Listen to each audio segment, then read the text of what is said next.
Bonjour, je m'appelle Sandrine Chenoir. J'ai créé Sandrine Collection au 1er janvier de l'année 2024. J'ai repris une tournée de marché qui existait depuis 41 ans. Et donc je fais 4 marchés par semaine, Chalonnes-sur-Loire, Château-Gontier, Segré et Châteauneuf-sur-Sarthe. Alors, je vends du prêt-à-porter féminin.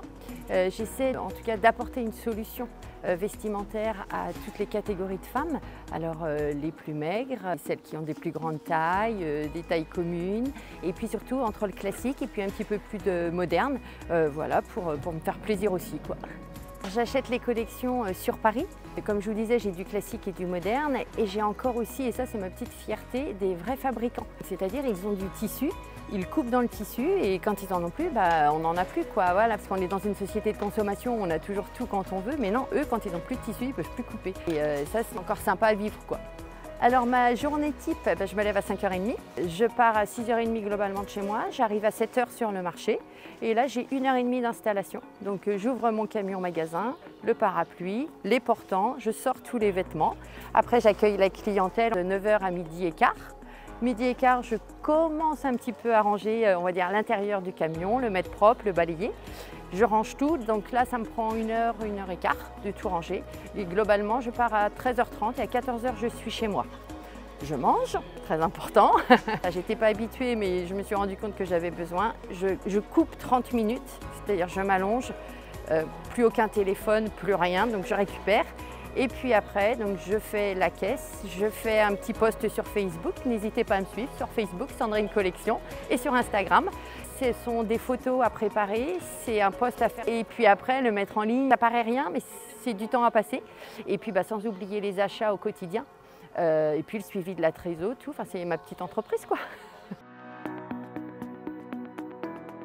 C'était pas un choix de départ, l'entrepreneuriat, pour être très clair, c'est parce que j'ai changé de vie professionnelle. J'étais directrice générale d'un laboratoire de cosmétiques, donc rien à voir. Et quand vous voulez changer de milieu, d'endroit, de case, on va dire, c'est compliqué. Donc à un moment donné, il faut juste être actrice ou acteur de son changement, de son propre changement, parce qu'on a tendance à nous mettre dans des cases. Et donc ça a eu du sens à ce moment-là de ma carrière de me diriger vers l'entrepreneuriat. Mais je pense qu'il faut que ça ait du sens avant de dire je veux être entrepreneur.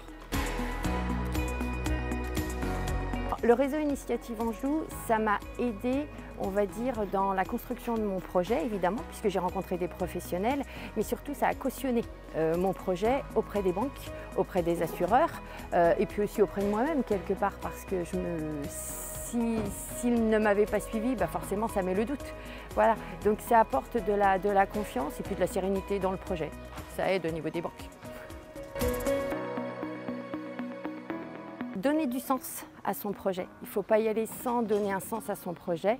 Et puis surtout être acteur du changement. Parce que voilà, on nous mettra. Moi j'étais à un poste de direction, management, donc on me mettait toujours dans cette case-là. Et vous imaginez, quand j'ai parlé de ce projet-là, on m'a regardé avec des yeux en disant ça va pas bien, quoi. Voilà, donc si vous voulez changer, soyez acteur.